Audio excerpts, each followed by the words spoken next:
Doing something for the first time is wild. And when you think of the outdoors, it's inherently wild. I think the most important thing for me is sharing an activity, sharing what I love with people that have not experienced that or have some kind of barrier related to it.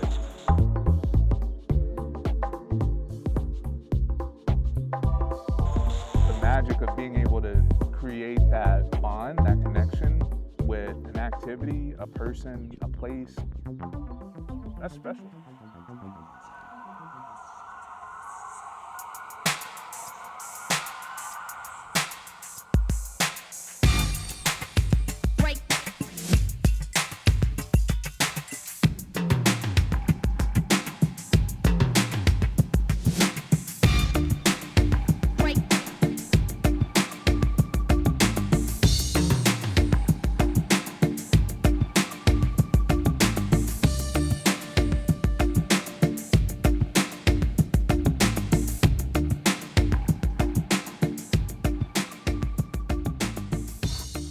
Well, welcome in another episode of Sincerely Yours Outdoors. Kicking in with the crew today at Field Day. Got Bailey in today. Really happy to chat, get to know the homie a little bit more, but also share this space with people that have a passion for the outdoors. So I'm really excited about this conversation. I feel like I'm doing a disservice because I got the Pittsburgh hat on and you don't, but It's what's okay. up It with wouldn't that? fit on my hair. Oh, sweet. So let's get that background. I mean, what? Peabody graduate, now Obama graduate, if we're graduating today in current times. What was, the early years like for Pittsburgh? And explain what that was. Like, Pittsburgh's different than what it was when you were growing up. Yeah, I mean, I grew up in Larmer or Larimer, depending on how you want to say it. So that's my neighborhood. So I was down the street from Peabody at the time. I was pretty sheltered, even though I grew up in the hood. My mom was pretty strict. So my world was literally going to school, going to work. I used to work at a Second Chance Incorporated. That was like my first like consistent job after school for like 3 hours, and then going to the library in East Lib. That was like my world really. And then when my mom started letting go a little bit, it was like, oh, I'll go to the movie theater to like Waterworks, catch the bus. And yeah, that was like what I did. And I would ride my bike around my neighborhood. Some like, I don't know, mountain biker, who knows what. I would like ride when all my friends in neighborhood stopped riding. And then it wasn't cool because then they were like having sex and doing that. And my mom was not with the ish. My mom was so strict. So I would just be like reading books and riding bikes and just kind of doing like solitary activities, sewing, crafting, just like nerding out. That was like my existence. And I have 3 brothers, so I was entertained by them. You know, when you got like siblings, you entertain each other. Like, Yeah. you know. Yeah, for sure. No doubt. What was that like? I mean, whew. We got an older sister, and I feel like she would probably hate us for saying this, but she chastised us a lot. But boy, when we got to like high school years, it was on. It was time. Oh, it was on. Yeah, We were running that for down. sure. So what was that like for you? Close bond with the brothers, or it was just like everyone's getting it today, everybody's getting picked on today, we're gonna grow together? What was it like for you? Well, my older brother and I were 18 months apart. Oh, okay. And then the brother after me is 4, and then after that is 8. So the younger brothers were more like, my older brother and I were like the leaders and like guiding things. And then, but I mean, it was cool. Like, yeah, we were kind of like the little parents when like my mom, like our guardians and stuff weren't around, but it was fine. We played together a lot, but I'm the only girl. So, you know, even growing up in the hood and like not having a lot of other things, I still had my own room and had all my own things.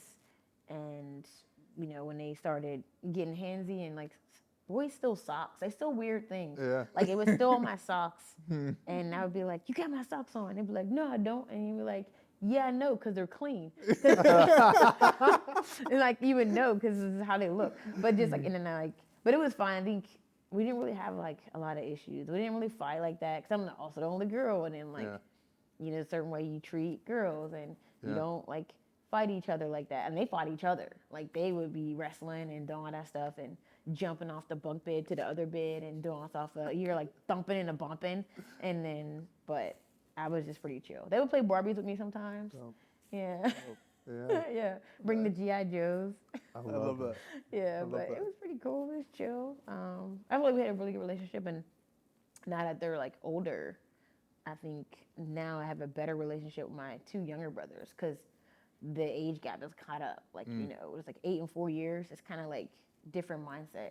For sure. But now that they're 30 and 34, it's like we're more peers and they're grown and we can really have like conversations and dialogue. So That's dope. yeah. Yeah.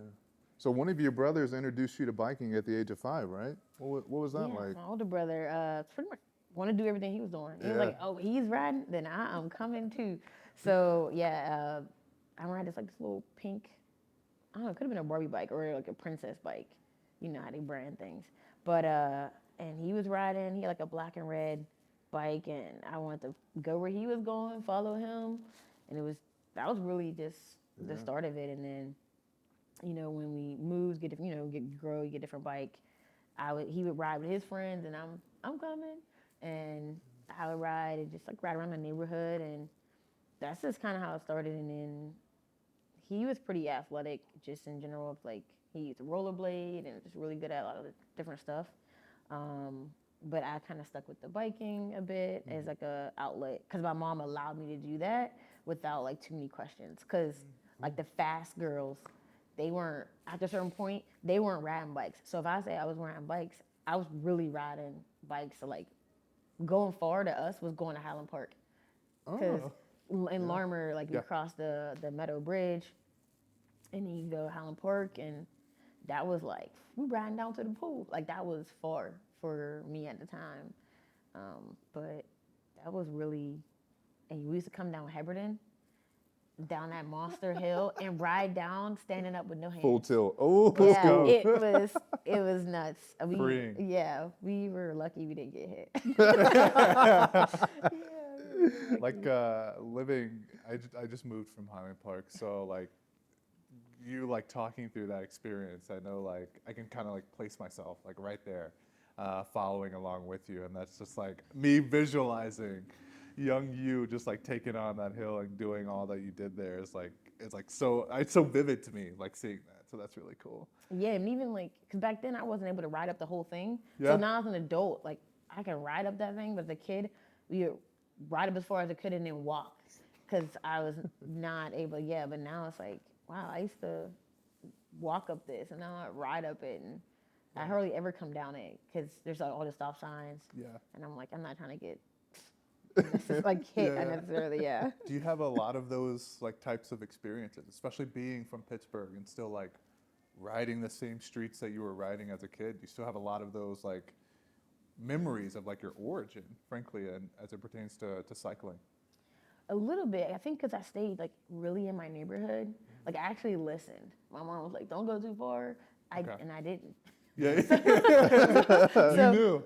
so yeah, so I really just stayed like as far as I went was like Highland Park and then East Liberty. But I would just walk up there because then like you know we were going to the library back then. We didn't like have bike locks. We weren't wearing helmets. It was just like yeah. So that was just my world was very small. And then if I would go anywhere outside of that to go visit like my nana or my aunts or uncles, it was in the car, and then I was being driven, dropped off, and then that was that. So, but I feel like now it's different because just knowing that I used to like be driven on a lot of those streets and like, whoa, I'm riding out there, and I didn't even know like going down to like Washington Boulevard. We used to like my brother and I used to go ride down, but not all the way down to the light, just to go down that hill because that was fun. Yeah. And because we only did that and then come back up and we do repeats of that, I was like, whenever I found out about the oval, I was like, when was that built? Because if only we would have went a little bit further, I wonder if I would have saw it then. But because we never went to that light, Yeah. I had never seen it. So I don't know. I was like, I don't even know when I was built, but yeah, I don't know. When you're small, the world feels so huge, and like a quarter mile feels like it's 12, and just like that one extra stoplight or block you could have went down, I'm sure at that point in time felt like an eternity away, but would have opened your world of like a whole new vast landscape of possibilities. That's like so that perspective of just is just so wild when you think of it in that kind of context. You mentioned kind of like the origin of still riding in Pittsburgh here, but where did this like start and like to where you are now? Like walk us through that. You've kind of like started to the start, but like take us through that journey. Of course, we see you where you are now, but like show everyone like from Yeah. that point to like this point. I think it just kind of came out of a convenience.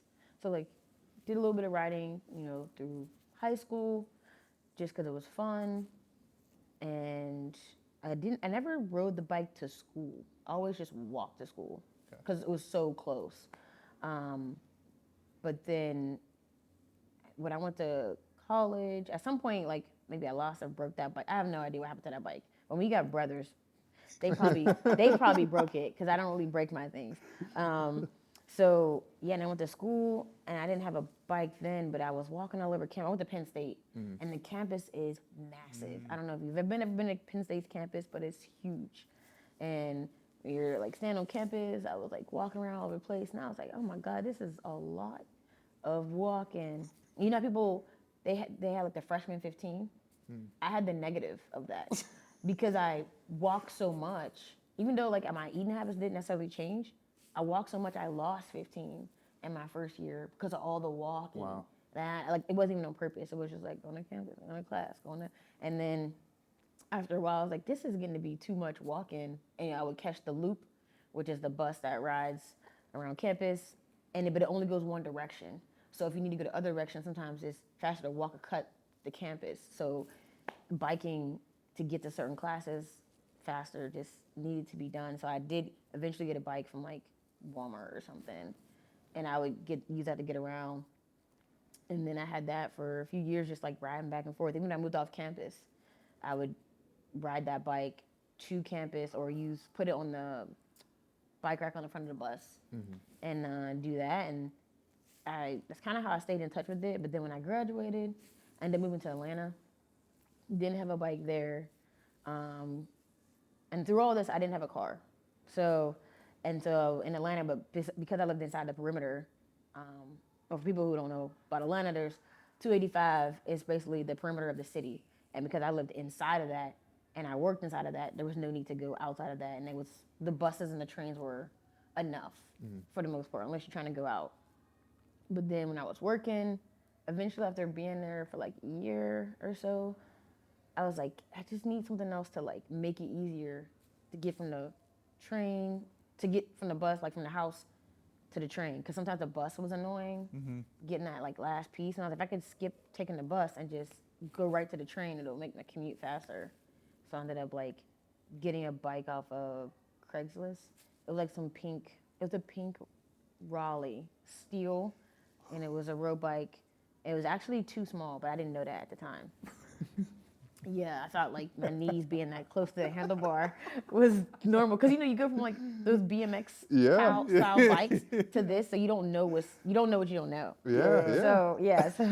But I was riding this bike everywhere, and then I ended up like to and from work. It became like really easy and accessible just to like do that, especially when I started opening the store because when I was in Atlanta, like it was during the recession. When it happened, I moved down there right before the recession, blew through all my little bit of savings. Yeah, so I ended up like working all these like random jobs, and I did like AmeriCorps. I worked at Jimmy John's, and that was like the consistent job. And I ended up becoming the manager down there. And then when you open the store, you have to get up so early. So that bike ended up being like I really needed that. It was like something I needed to be able to do to get to work on time because of the time of the buses and stuff. And then I think through the tail end before I moved back, that's when I found out about like these other ride groups, and I think I rode with them once. And I was like, oh, this is amazing. There's all these black people on bikes. But then once I moved back here to Pittsburgh, I didn't have the bike. I left that bike there, just until like later. I think is while I was in transition, and I started working at this place called Center for Emergency Medicine um, in Oakland. And at the time when I moved back, my mom was living in the Hill, so I stayed with her for a bit, just to like not have to pay any bills for a little bit. I was like, oh, this is nice. Respect. Yeah, I was like, people don't. I've been paying bills for so long. Yeah. I was like, ooh, this feels good to not pay bills. Let me. Well, I was also getting caught up on like credit card stuff that I had to take care of, all that. So it was like a nice moment. But I was there for like a year on the Hill and going to Oakland, and because it was so close, I would catch the bus. But for about as fast as the bus was, it was almost fast, just as fast to walk. For as the amount of time I had to wait, because if y'all know how like the Hill is constructed, it's very hilly and it's not direct. So it was faster to just walk up over the hill and go into Oakland. And then I was like, you know what? I need to get a bike again. And then I went to Craigslist, found a bike. It was trash. It was like I could barely turn the pedals. I said, I can't live this life. So then I ended up, Performance Bikes used to be in East Lake. Next to the Staples Yeah, now. And I went in there and they had a layaway. And then I put a bike on layaway, but then I got it out sooner because now I was able to pay it off. And then once I got that bike, it was kind of a wrap. And then I would just commute everywhere on that bike, and then do grocery shopping, backpack, like work, everything. I would just, yeah. And my friends would clown me and be like, "Are you coming over on the bike?" And I'd be like, "Yeah." You got somewhere to put it to? I ain't parking it outside. Like, jack my ride. That fresh whip. Yeah, because to me it was a lot of money. I forgot how much I spent, but it was a black and red Fuji. I was like, oh, I never spent this much money on a bike, and so that was like a big deal. Yeah. And I was just kind of riding to get around, and from somebody who worked in the same building, she was a security guard. Her name is Damika. She like would see me coming to work, riding every day. She's like, that's a good idea. I'm gonna do it too. 'Cause she lived on the north side, and so she's like, she started doing that, and then she started riding more. She was like, oh, we should ride together. So one day we did this ride together. I think it was like a Saturday, and I didn't know about mapping anything out. We were just like, oh, let's ride here. Like look at Google, figure, we just ride, and then we ended up being on I don't know what the logic was, but ended up like doing Freeport Road, which actually wasn't bad because it has a nice shoulder, and there's like lots of like businesses and stuff along the way. So if you need to stop for anything, but I wasn't thinking that organized at the time. It was just like, oh yeah, let's just keep riding. So because we started in the Strip District, and so we ended up just like riding all the way down, and we were just riding, just riding, and then we stopped for breakfast. When Wendy's had breakfast at the spot, ate, then did some more riding. I guess somehow we ended up like Saxonburg Road or something. I don't even know. We was just riding, and this is before I knew what it was. She was bonking, and bonking is like basically when you don't eat enough and drink enough, then you just like don't have enough energy to keep going. And so we were riding, and she was just like falling back, and then we ended up getting into some like plaza. I forgot what the crossroad was. And she was like, yeah, I'm gonna have to call my boyfriend Justin.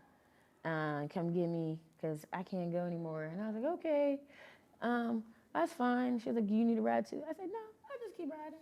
And so he came and picked her up, and he was swole because he was hanging out with his boys.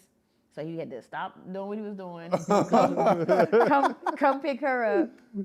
And then I just was riding. At the end of that day, I ended up doing like a metric, or 62-ish miles, which is the longest I had ever done. But it was just like kind of bopping around, just riding. And but after that, her boyfriend was so mad, he was complaining to a coworker. Co-worker ended up being Bruce Woods, who's the president of Pittsburgh Major Taylor Cycling Club. So him complaining to Bruce ended up circling back, and Justin ended up like letting Mika know, because Bruce let him know, like, hey, who was that, whoever that person that she was riding with, tell her to come and meet us this day, this time, whatever. So I did, and then we were at I met them at Performance Bikes because I used to have rides that left from there. And when I met them, because I wasn't wearing a helmet, and when I met them, he was like, "Oh, to ride with us, you gotta wear a helmet." And he handed me this dumpy, ugly looking used helmet, and I said, "This thing is ugly. I'm not wearing this." And he was like, "You gotta wear it to ride with us." And I was like, "I guess." So, but because I like, he's this black guy riding bikes, and I was like, "This is dope." And then all these people were there. They were like, the group is white and black, with some other demographics too, but to have that many black people there, I was like, but I want to ride with them. So I wore the helmet, but I definitely, after that, bought a nice helmet that matched my bike. I'm right there with you. Yeah, and then, so that's how I started wearing helmets. Is because Wow. of Bruce, and I wanted to ride with them. And he said, if you don't have a helmet, you can't ride with us. That's dope. Yeah, and then so I started riding with Major Taylor, and then I started learning about like how to like change gears and stuff for real. Cause I thought I needed to be cranking hard all the time, so I would just be grinding. He was like, "What are you doing? You got gears." And I was like, "It's supposed to be tough, right?" Not like that. So like I just started meeting people through the club, and I met Carlos, who is a black guy. He actually designed the statue on Freedom Corner, Carlos. Yeah, Really? he, and I didn't know this until literally like a few years ago, and but he rides bikes, and I remember like really admiring him, black guy, and because he was so smooth on the bike. They say smooth is fast is smooth, something like that. But he was so smooth. He never wasted energy in his upper body on like banging the bike around. He was just, I was like, I want to be like that. He was smooth and he was just like cool, Carlos, he's riding his bike. So I would like ride with them, and I would try to like match his cadence and just mimic him. And through them, I just started meeting other people. Then I met Kelly. It's a redhead white chick. She's super cool. Moved here from Seattle, and we like bonded, got super cool. And then she discovered the the Abra series races, Appalachia, but I forget what it stands for, ABRA. And from mad I can't remember what it stands for, but she discovered a race at like McKeesport or something, and it was a crit, and she was like, "Yeah, there's these races," and I was like, "That sounds fun." So we did that, and I raced it, and the women's field was pretty small, like it still is, and so all the categories were together for the women, and I was just riding as hard as I could and doing whatever on this short circuit race, and then I ended up being first place in the category 4 at the time because there was no 5, but I didn't know it because I was like, well, these women are in front of me. How am I first? Because I had no idea what I was doing, and then it was like, you won, you got a prize, and I was like, oh, that's dope. That hard effort kind of paid off, even though I wasn't first for real. But then once they explained it, I was like, oh, okay. There was different categories. We're all just lumped together. And then from talking to people there, Kelly found out like about the Bud Harris racetrack, the oval, that I didn't even know about. And I'm like, I'm from Pittsburgh. I had no idea about this outdoor track. And then it was like, yeah, there's this race series called the ACA Race Series, Allegheny Cycling Association. And it was toward the very tail end. I forgot what year. Is it 2014? I don't know, something like that. And we discovered that series, and he had went to like 1 or 2, and they had the C race. And I was like, oh, I love this. We were just riding on the oval as fast as we can. I was getting dropped left and right, but that was normal. They had these marshals that were like really nice. One of them was who I remember, Jacob Yunt. I remember he was like always really nice and really helpful. So like, it sounds crazy, but I know his butt from anywhere in spandex. He carried me around the oval for so long, that just to like, keep me in the game. Or like he would like, talking coach to me and like, oh yeah, don't worry, you get dropped, you can hop back in. And so just like literally, like for a while, I think it's cause even the following year, when I did it, I was still getting dropped and trying to like keep up, and the marshals were like super helpful. So like that's kind of how I got into like the racing and figuring out like it even existed. Yeah. Because from that point, I just thought, like, you see people on TV, like, Lance Armstrong, everyone knows about, even though, he's a huge doper, but he still did a lot of amazing things on the bike. Yeah. So it's like, you see that, and that's all you really know. You never figure out, like, how do people get to that point? And that you could even just do it, like, locally. So, Yeah. yeah. Dropping gems on us. Jeez, like there's so many ways we got to circle No. back. Crit racing. I want to dive into that specifically. Yeah.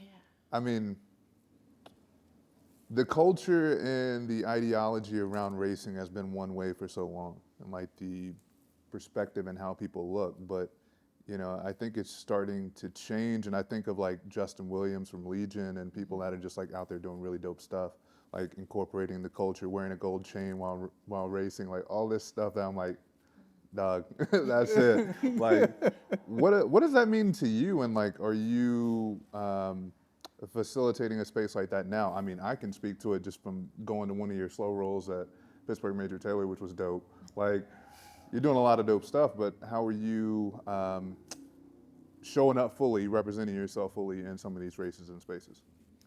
Yeah, I think for like the crit races, it's definitely inspiring to see what he has done and the excitement that he's bringing to the sport.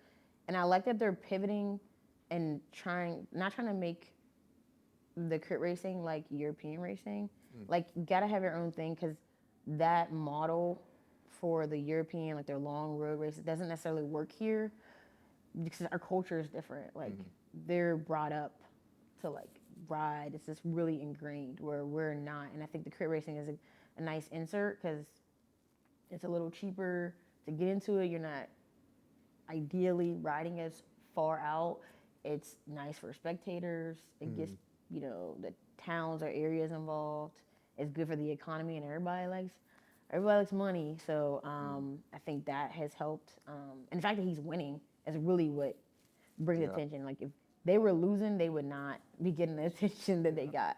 But I think I'm glad that gets people excited, because I'm hoping that more people will get involved. But I actually didn't even really, because when I started, it was really, Justin wasn't even on the map for me. Even though he was doing what he was doing, it just wasn't known because things weren't really publicized and televised as much. And it might have been, but maybe I didn't know where to look. All I knew that about GCN, and that's like European, like a much bigger stage. I wasn't really seeing what's happening locally, here in the States, until I like much later on. But really, once I started like racing crits, I actually met Aisha McGowan first. That's who I heard about before I heard about Justin. She's a black woman. I met her. I can't remember at what race, but it was a race probably in like, I don't know, was it Philly area or somewhere on the eastern side of the state, and literally saw her beeline to her just to introduce myself before I even like knew anything about her. I was like, oh, there's black people at a race? What? Yeah. So I just went over and said hello, because here in Pittsburgh, people are really nice, but it's just not very diverse. And there's definitely not as many women either. So as soon as I would go somewhere else, I would introduce myself, say hello, and just seeing what she was doing and like how she had like risen up through the ranks and like was winning and doing well. And that kind of motivated me to, and I was still figuring things out. I didn't really know what I wanted to do in race. I just like know I enjoyed it. I enjoyed the crits. And so I was just getting as much from it as I could, just enjoying whatever came my way, and just taking it piece by piece. Because initially, like I said, I didn't have a car for a long time, so even getting into races was slower because I didn't have a car. Because you got to be able to get to these races because of where we live in Pittsburgh. Our region doesn't have as many races. Like the Aber Series was huge, and when JR Petsko stopped doing those events, we pretty much lost a lot of that in our region as far as for road stuff. He's really what brought a lot of that to our area. So now if I'm going to race road outside of the local training series, which is the ACA, that happens on like Tuesdays and Wednesdays, I'm probably gonna have to drive at least 2 hours minimum to the closest race, which is not accessible Yeah. for most. And you got to know where to look. You got to know the schedules. And the learning curve for me was like just really slow as figuring that out. I think because like I was even still working full time and doing whatever else, and so it just took a while to like figure out things. But I think once I got a car, that helped a lot to get to races and figure out what I like. But I still like road races too. I like the the descents as the most because usually the roads are open. I mean, not open, but usually like they'll have like marshal spaces, and so you can like really smash it, like on like a crazy descent, like Mount Davis, coming down Mount Davis, hitting like 50 some miles per hour on a bike. I still haven't hit 60. I want to, but it gotta have a straight enough, long enough descent to make that happen. But yeah, I just enjoy that aspect. But I just went on a whole tangent. But yeah, No, it I just love that. Nah. That's yeah. wild. I mean, there's like, I tell this to people all the time. It's like when I show up to a running event, or even just like outside running, period, kind of like as you kind of just alluded to with your experience with riding at one of your first few events. When I toe the start line and I see a black and brown person, I'm like, you like see each other and you like, just like in that moment, you like truly see each other in that sense. So kind of just alluding to just as you mentioned there. Tell us a little bit more about like what goes into a race, like a crit race specifically. I mean, I think naively, I think a lot of people think you just show up, you get on your bike and you ride, when there's so much more that goes into that. Tell us a little bit more about that. Yeah, I have to learn about like scouting the course, just knowing when the key turns and things are going to be because it's going to affect the dynamics of how people are going to race. I think that's a huge one that I had to learn, and weather could be a huge factor, and then of course the training piece is huge to be able to have like sustained efforts, power, sprinting, knowing when to sprint, when not to potentially. Team tactics is very much a team sport, even though only one person can win. There's only one winner, but it's still a team sport, and how teams play a huge role in that. Fueling, how you eat, and what you put in your body directly affect your sleeping habits, and yeah, like even just being like an athlete in general, even though I don't look necessarily super athletic to some, like you metabolize alcohol too much faster. So like 1, 2 drinks, I'm like leaning. So like knowing that you can't do that when you're like when you're performing, like what you put in your body is literally going to affect you so fast. And even learning how with bike racing, it made me pay more attention to how foods were making my body feel, and in turn helped me better regulate how I feel when I like menstruating, so I don't have as many cramps, I don't have as much pain anymore, because now I'm like, oh, I know when I have this makes me feel fatigued and drag and tired. Oh, and if I eat that, I'm actually gonna have way more cramps if I have like this. And oh, if I stop doing that, wow, cramps all gone. And so it just helped me like be more cognizant of like so much beyond like the race, by racing, just be paying attention to so much stuff. And I think that's like, I don't know, that's helped me a lot too. Just even having like a really nice resting heart rate is good too. But yeah, there's just so much to take away from it, and yeah, what you can put into it. Some people could just really be strong because they came from an athletic background, whereas I didn't. Even though I biked, I did it a little bit, but I never did any sports, like ever. Like this is like the most athletic I've ever been in my entire life. There's never as a youth, never. I didn't do anything. So when I came into like racing at the late age, probably like very very late 20s or really like 30 is when I really started like getting into it.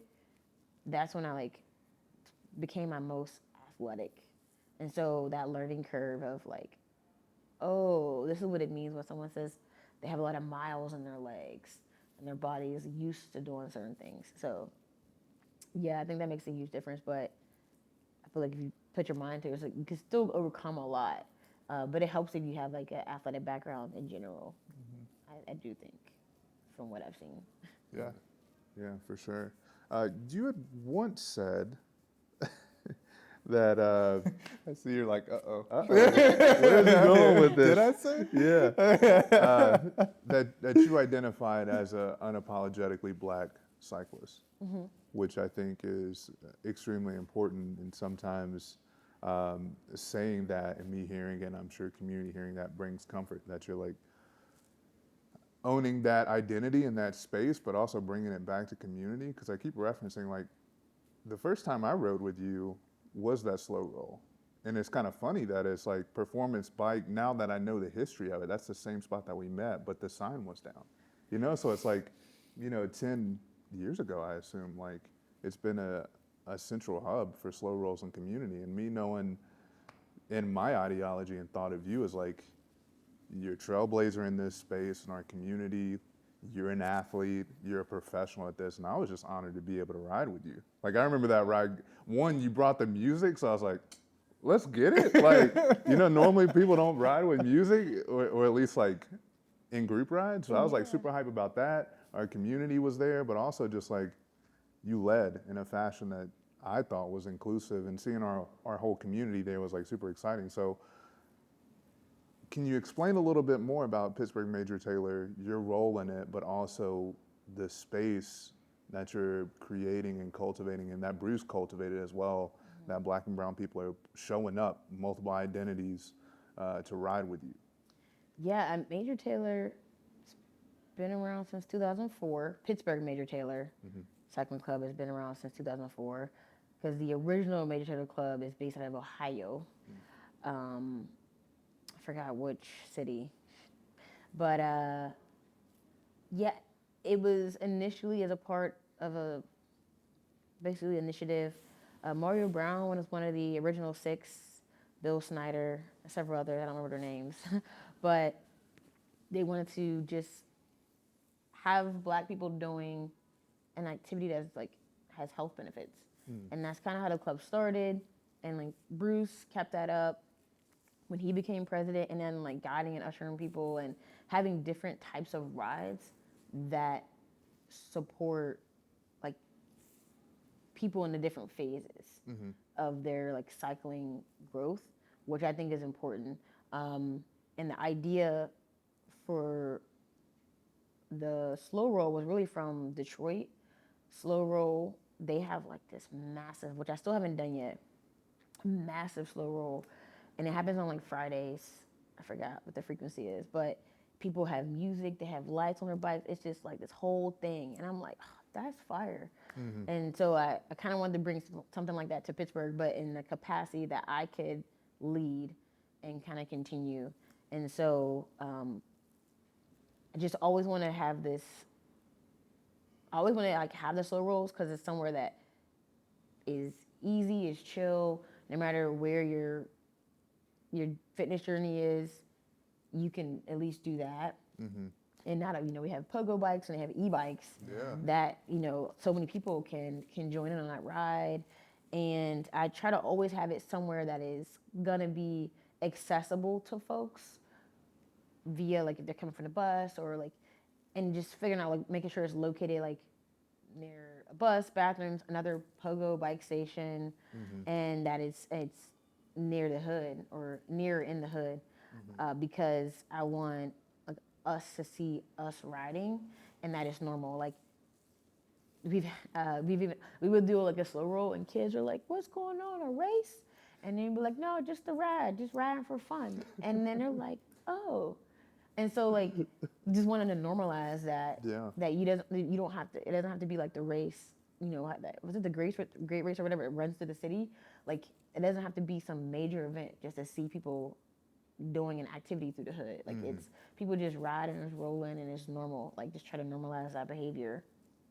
And I think that, it's positive. And we even had a couple people who would like ride with us a little bit, maybe on their commute home or ask questions.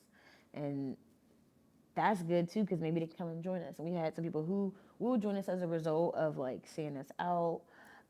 We used to start out at the Kingsley Center. The pogo station used to be right on the island of East Liberty Boulevard, like that intersection. And so that was a really convenient. And then the community would see us. We had to move it because we were taking up too much of their parking at Kingsley, and also the pogo station went away too. So we had to move it a little further in, like on the main drag of like off of Penn. But we still go through the neighborhood so that kids could see that. And through Major Taylor, thanks to Bruce, we have the Major Force Youth Program. Yeah. And that piece is a way that the club is like trying to consistently give back. And that program is about 2 months or so long, in which right now we partner with Youth Places to like they basically get the kids, but we get brand new bikes, gear, clothes, feed them, all that stuff like that. During that program, do education. And at the end of that program, the kids keep the bikes. And so that's been the program that we've been doing for at least 7 years now. Yeah. And that's kind of what our McDermott 3-state tour, our fundraiser ride supports that. We've also had a couple like little grants, and if people donate to us and they identify the youth program specifically, the money will be earmarked specifically for that program and is used to get like brand new bikes for the kids and all that stuff. And so that's our way of giving back and staying in touch with the community. But the slow rolls is a way to really connect with maybe adults, whereas the Major Force is like with the youth. But we welcome anyone to those rides, and it's just a way to always have like that good entry point. And we also do rides on Wednesdays from the south side. It used to be at OTB, but that got to be the sidewalk. That's taking up too much space. So we moved it over to the little park that's not too far from like REI. Just because it was a little easier, and all these bikes are hoarding the sidewalk and people getting angry walking by, get out of the way, while we wait to push out for a ride. And on the weekends we do rides too. So like pretty much the ride season is from about like April to October for like official rides. And then we have at least 2 rides every week, with it might be more like 3 to 4 if we're like peak season. And then if you think about like slow rolls happening, which happen like twice a month, and on like on the Monday, that's kind of my way because that's when I'm most available. So I pick that day. And plus, I usually think about what's a good way to start the week. Yeah. It's like easing into it and like on a slow roll. Whereas some people are like, oh, Friday can be good too, but then people are traveling. But Monday's been good because it's a good way to like enter the week by doing that slow roll, which is really nice. And I think it's kind of picked up. We still get a little bit of people, but I think it's probably based on timing for folks, weather, and most of the newbies don't really come out until it's properly nice. Whereas like the hardcore, they'll be there when the weather is not as pleasant. But yeah. We wanted to get back to the basics. Like, honestly, you've been in the bike game either formally through sport, but also for transportation for a while now. How was that impacted your life? Like, what have you learned while being on a bike, either sport, transportation, for fun, that has impacted your life? I feel like biking has like literally changed my life. Yeah. I couldn't imagine how it would be if it wasn't for biking. Just because the trajectory, it's huge. It's like massive. Like I can think about all the little, like the movie The Butterfly Effect, all the little things that could change as a result. Like it would be so different. But I think one of the biggest like takeaways and things that I've like kept with me is like knowing what my body could do and seeing what I could do. It's also helped me be more assertive. Yeah, I consider myself an introvert. Definitely be more assertive. It's helped me have more intuition, or not intuition, but just like anticipate things, especially like if you're driving or riding on the road. Um, be a defensive driver, not necessarily. People kind of misconstrue that like driving around all angry, but defensive driving is more about anticipating what someone else is going to do so that you don't have anything happen to you. But because I've also been hit 3 times by vehicles while I was commuting, and 2 hospital visits, and luckily I haven't had anything super damaging. Like I did have the last one hurt my shoulder like the most, and it like I mean probably like still the first thing that started getting sore when I'm on like longer ride, but I haven't let those sort of things stop me. And people are like, aren't you scared? You got hit by a car 3 times, you know. But I don't know, I just love it so much. Yeah. And it's very freeing, and I do a lot of. It's almost meditative being on a bike. Yeah, I wouldn't know so many people.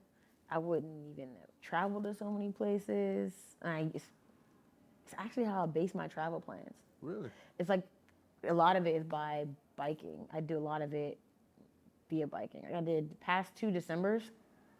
I did road trips in my car, but I brought a bike so that I could do things, see the city that I was visiting by bike and experience that and do it solo. That's awesome. Yeah, it's something very freeing about traveling by yourself and doing what you want to do when you want to do it. I mean, it's nice to travel with other people, don't get me wrong. But it's also nice to just do whatever you want to do too. Yeah. Derek had said something similar too about when he travels, running is his form of exploration to see the city. So. Yeah, it's a great way to get a different perspective of the city outside of a car or outside of like your hotel window or outside of a high rise, like seeing it from the ground with running and just like, cycling, different perspective there. Yeah, it just, you're not as relying on like renting a vehicle or having to pay for Uber or Lyft, taxi. Like when I went to New Orleans, not last year, the year before, in December, just taking my bike there I had never been. So it was definitely a different experience because I wasn't going there to like party. I was going there to eat though. I was going there to eat. I was going there to eat, but to like go there and just eat and ride, and see art and stuff, just taking in the city in that way. And I ended up riding, and I just met this guy. I was riding. He turned, look, black guy. So he turned, look, he had that moment, and then I could tell he wanted to talk. We was going different ways, and I think he had turned around, and I was like, I'm gonna go say what's up, because I was in New Orleans, I'm by myself. I'm like, I'm gonna go say what's up to the homie, and we sparked up this conversation. I'm blanking on his name right now, but we just randomly wrote a little bit together, and he was like, oh yeah, I'm from New Orleans, but I live in Atlanta now, but I have a house here. I'm just like, just chilling, vibing, and then we ended up riding a little bit there. He's like, oh, I gotta go out and do whatever. I was like, yeah, cool. I'm about to go do whatever I'm about to go do, just ride around the city. Then the next day, he's like, oh, I want to go, because we had talked about, like, he was like, what you doing the next day? And I was like, oh, I'm going for a ride. And he ended up riding with me and, like, gave me a tour of the city from his POV. Dope. And we, like, just riding around, and he was like, what you doing next? I'm like, I'm about to go eat.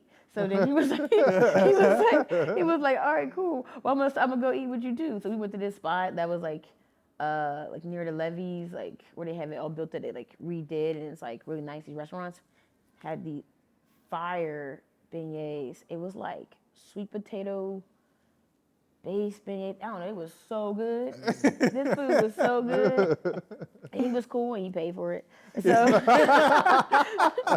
so then, He's and hella cool. yeah. No, he's cool. He has a wife. He has kids and everything. He's like, he was just super excited to see another person riding. He's like, I don't really be seeing black women riding. Like, I would see sometimes, but not like this here, not really like that. And so, but we, and then he was like, well, what you doing next? And I was like, oh, I had some friends that were there one of my friends ended up getting COVID, and so we didn't get to link up to go to some restaurant later that night.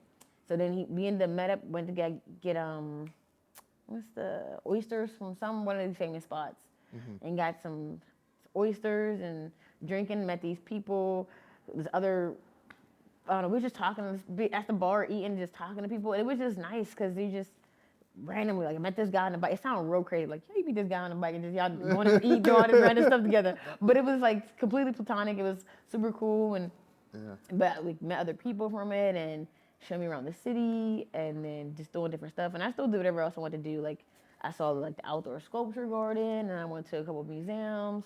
And so just like it's cool because when you're riding the bike, you can kind of like you look up places that you want to see, but when you're riding around, you can say, oh, I know what I want to come back and look at when I'm walking around. And I know, or you just see different art, like murals on the walls. And so it's just really amazing to be able to do that and be open to do that. Because I'm open to do that. Like some people, you have to be open to receiving those experiences and to talking to people. And I think when you travel solo, you're more likely to do that. Or if you're like with just two people, you're more likely to do that. But bigger groups, you're not really going to do that because you're with your group. But it's been an interesting way to like see the world and take things in. And like on my Jesus year, was 33. When I turned 33, I went to LA just on a humbug. I was like, I want to just do something different. And so that was like my very first solo trip. And I decided on that trip, I was staying with a friend, and she was like, yeah, you can do whatever. And she gave me a key to the house, and I was coming to go as I please. But I was just like riding around LA for like a week or so, like about a week. And I didn't get to link it with any other like major tailor clubs that are out there because their schedules didn't really align. Because I was just out there for fun, and I was like, I'm not waiting until 6 to go ride. I was like, I'm riding now. But anyway, for my birthday, No spice. yeah, I was like, I'm not waiting, and I would just ride. I rode all around like Mulholland, Hollywood. I did climb Latigo, the PCH Highway. Did a bunch of climbs off of that, and but for my actual birthday, I didn't really plan, which is a part of the problem. But I ended up doing Mount Baldy because I had saw it in a race, Tour California, and I used to like. I still like him a lot, but he's not been as at the forefront. But Peter Sagan, I was like, I love him. He's such a great rider. It's amazing. Got great hair, and then he does. But he's such a good bike handler, and I was like, but I saw that they did Mount Baldy at Tour California, and so I was kind of like had this bug in me to do that climb. Yeah. And then when the weather was nice or whatever, and I was like, that night I was like, the day before, like I did it on my birthday, September 28th. I was like, I'm gonna do Mount Baldy. So I woke up that morning, stopped somewhere, had breakfast. And I was moving mad slow. Nothing about this day was quick. Had breakfast, big breakfast, and I was staying in Playa del Rey, and Mount Baldy is like 40 miles away, biking, like to even get close to the base. So I have breakfast, I ride along these trails and doing a mix, and then I think by the time I get to close to Mount Baldy, I saw a Jimmy John's. I knew it was open because I used to work at Jimmy John's. In the morning, I was like, oh, the bread would be super fresh. So I go eat a tuna sandwich at the Jimmy John's. I sat there, ate the sandwich, got a pickle, got some chips, and refueled my bottles. And I think I was probably like maybe 3 or 4 miles away from the base of Mount Baldy. Proceeded to climb it. I was climbing. It's the longest climb I had ever done at that time. I think it's like 21 miles or so. And so that was like the biggest ride I had ever done in my life at that point.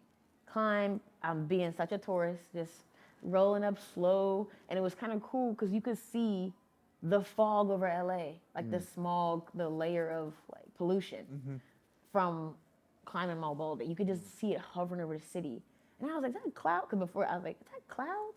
No, that is pollution. And because it was not a cloud in the sky. That's why I thought at first it was clouds, but no, it was just pollution. And you like notice when you're climbing Mount Baldy, the air is like crisp, and it was so clean. And I noticed this weird phenomenon, well, to me, because, you know, I'm from the East Coast, of this massive truck watering the side of the road because of fires. I didn't know that at the time. And I was like, why is this truck watering the side of the road? How silly. But once I connected, like later on, like, oh, because of all these forest fires, that happened. But the air was so clean, I just took my time riding and climbing. But September 28th was a very sunny day, and it was hot. And I only had 2 bottles. Mind you, I refreshed at the bottom right before, but that 21-mile climb and the last 3 are like the ski area. But I ran out of water before I finished. And there's like a little town, I forgot the name of the town. But when I got to that town, I was dying, okay? But there's people in the town, there's houses. I saw somebody with their hose sitting outside. I looked around. I just turned that hose on and was drinking out of the hose. And then as I got back to myself, I filled up my bottles, and then I saw a vending machine in front of this restaurant. I don't know the name of it. Vending machine. I proceeded to go over to the vending machine because I always carry a little bit of cash. It's just a habit. Then I go, put in the dollars. I get a Coke, pound it. I get a Gatorade, pound it. And I get another Gatorade, and then I fill the rest of my bottle, and I felt like replenished. And then I had finished the rest of the climb to the top because I was so done. I couldn't even finish until when I got the fluids in me, and I finished the rest of the climb. And I looked around and feeling all accomplished. And then as I come back down, I stop in the town again. I decide I'm gonna have lunch. So I eat a burger and fries and a Coke. And then I wasn't really thinking about time, right? So then I was like, I'm coming back down, and I'm like, just not really hammering the descent because it's really, really technical. And on the way up, I could see a lot of cars were overcooking the turns. And there's not a lot of room for error. And so I'm like, I'm out here by myself, no reception in certain spots, like literally none, dead zone. And so I'm coming down, so I'm taking a ginger. Then I hear this loud noise as I'm coming down. Turns out a car went off the cliff. And I ended up seeing this, got to see the helicopter come in and rescue these people. They were alive. They didn't, it was crazy. And I was like, I didn't stay very long. Once I saw they were safe, and I was like, oh man. And I just kept riding down, but then daylight was running out. And there's a school called Azusa or something with an AZ something. Ended up getting on the train, because this one I didn't have lights. Because I was like, I didn't think I was gonna be out there all day. Because I didn't plan. So I ended up catching the train a portion of the way to get me back into LA. Because mind you, it was 40 miles away. And I was like, it's gonna be dark. And it's not a good look, especially along the trail. So then I ended up getting off a train, connecting it back up, and then biking the rest of the way on the dark bike path back to the house. And it was dark when I got back. But I think it ended up being 120-ish mile day. But on the humbug, I didn't really plan it properly. So if I do it again, I would definitely bring more water, start earlier, don't have 3 full meals, chillaxing along the way. But it was nice. I just took my time, and it was really pretty. That was my first solo trip, and I think that changed everything for me. Being comfortable to do a road trip and take my bike places, and not care to have someone with me. Because some people was like, we'll do something. Because I don't want to go by myself. I'm scared. Aren't you scared? Something could happen to you. I'm like, yeah, you're right. Something could. But I just do it anyway. Yeah. You referenced that you've been international as well. Spain, other places. What's been the most impactful trip for you? I mean, it sounds like, we already crossed that off the list. But maybe there's a different one. Yeah, the first time going to Europe was last year. I went to Barcelona, we flew into, but we didn't really stay there. But we stayed in Girona, which is cyclist paradise, kind of city. And I stayed with Aisha and Will, and it was amazing. Because when I got there, I got there ahead of the other Black Foxes. because I was like, oh, this is my vacation. And so I brought, had my bike or whatever. And she's like, so what do you want to do? I said, I just want to ride and eat. So every day I would ride, and we just did a lot of these epic climbs. We did Montjuic. We did, I don't know, a lot of things I can't remember the name of. No, that's here. What else?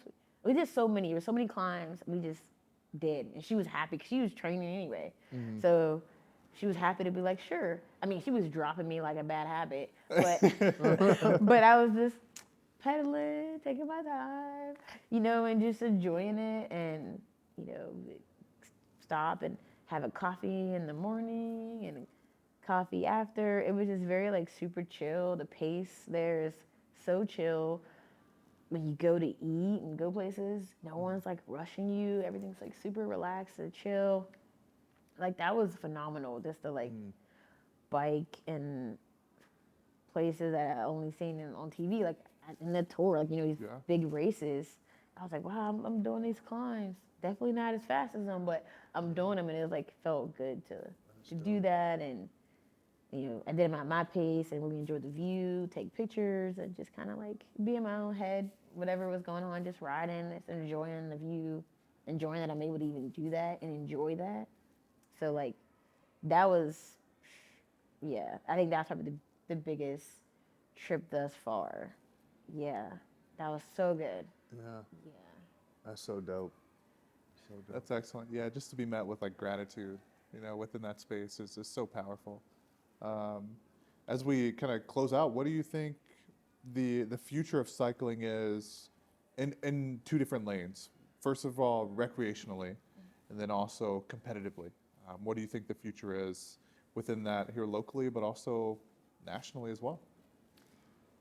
Yeah, I think at least for the just recreationally, I feel like because of the pandemic and different work schedules and just a lens on things has been put on things, it's opened the doors for a lot more people to prioritize joy in their life, being in outdoors, and there's, as a result, more black clubs. Like in Pittsburgh, there's like Women at Work. There's Ruach, Mike White, which is that came out before pandemic, but and then there's I think 412 Soul Cycle. There's also Steel Rollers, still Right Rollers, another black club that has kind of come out of this movement, and I think that has helped. Having more clubs, it's not competition. That is just better because it's offering more types of riding, different people, different groups. Because Major Taylor may not be for it might not that might not be their vibe. We definitely tend to be like the rule followers of the group, and I think that everything has its place. Where maybe some other clubs maybe don't wear helmets and don't wear, and that's okay. But they're out there to riding, and they're enjoying what their bodies can do and taking in the scenery and how they want to take it in. And I think that's better for everyone to see that in all the different capacities. So in Ruach, they're doing like BMX and stuff like that, and that's dope. Like seeing like little black kids riding BMX. For sure. Yeah, it's amazing.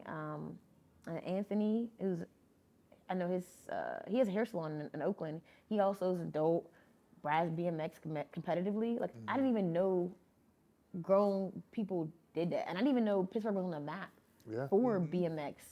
And so like just learning about that, and as more people learn about cycling, and they're able to gain so much more because the diversity is becoming more, and of course with gravel and being recreational, and it has like a more chill environment that is better for people who don't necessarily want to go hard and race fast. I mean, gravel can be that, don't get me wrong, but it's just a different type, and I think that's better for everyone. And then for like racing, thanks to Aisha providing, programs like the Abundance program that's actually supporting Black and brown Indigenous women who want to try out racing, and it helps them with those finances.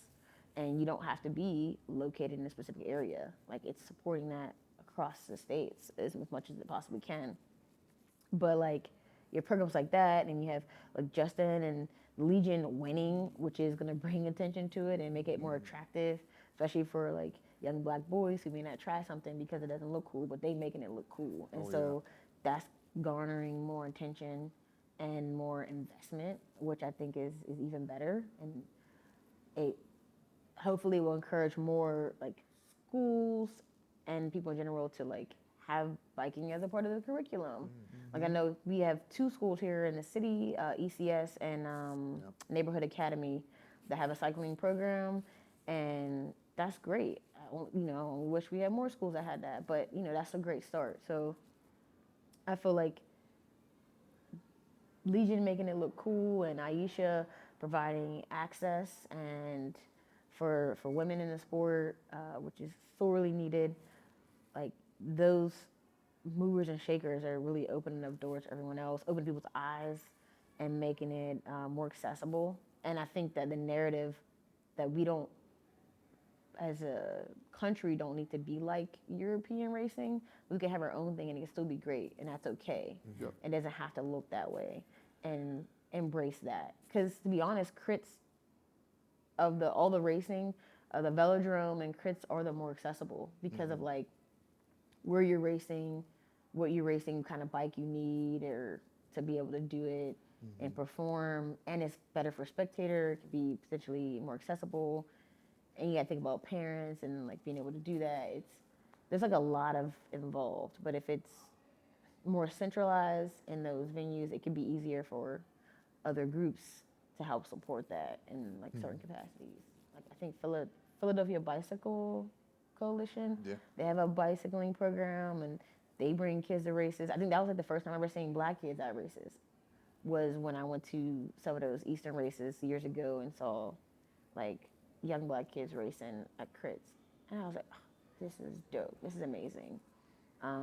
But I also admire what Rurock is doing and what Major Force is doing, because it's getting kids into riding bikes, but it doesn't have to be racing, but it's in all different capacities and it's helping in some way. And maybe those kids do it when they're kids and they keep up with it, or maybe they come back to it as an adult. I think it's all a benefit, and the more people we have on bikes, the nicer drivers will be. Yeah. Because they don't important, yeah. consider You're in who the that city. might be on the bike. It Right. could be their person or their folk, you Yeah. know, and it just makes people more cognizant.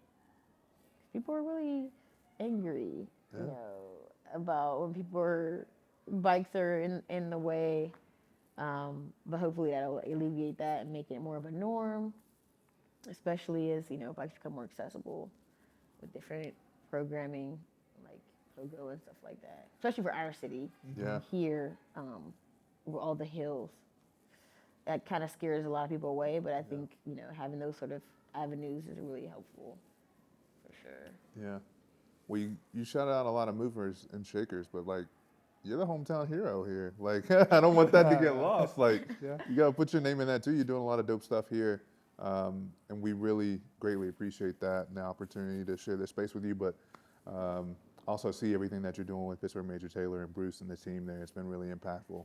So, thank you for that. We're gonna wrap up, but any shout outs you want to give? I mean, you shouted out like the hometown team as well, Ruach, everybody, Monica, like the full team, like.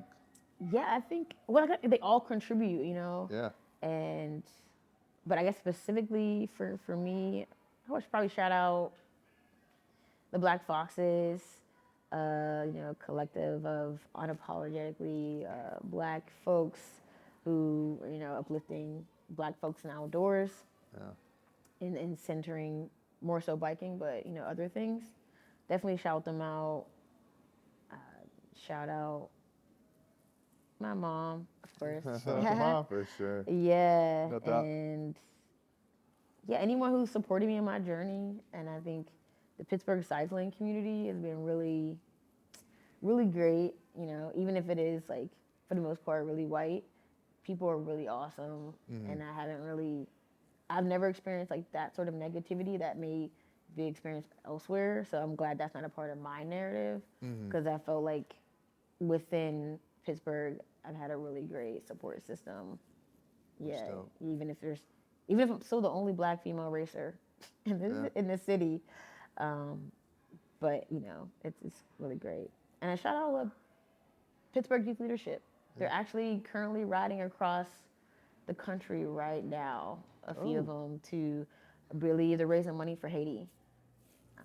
Yeah, so there's a Wow. lot of people like bike groups are doing great stuff, and I think Yep. that's amazing. Yeah, for sure.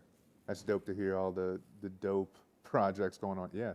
Shout out to the fundraiser for Haiti. Like, geez. Yeah. Yeah. Yeah. For Certainly. sure. You got anything? You good? I just want to thank you for the time. We're so grateful for every person that comes on the cast. I mean, because everyone is making and moving and influencing in so many different ways, not just their local sphere here for you specifically here in Pittsburgh, but just like nationally as well, with inspiring, with influencing, with brokering relationships. I mean, it's all like so impactful. And we're grateful to be able to broadcast and share your story, and for you to tell it personally Yeah. is the best part about that. I appreciate that. Yeah. Thanks. Shout out to Bailey. And that's a wrap.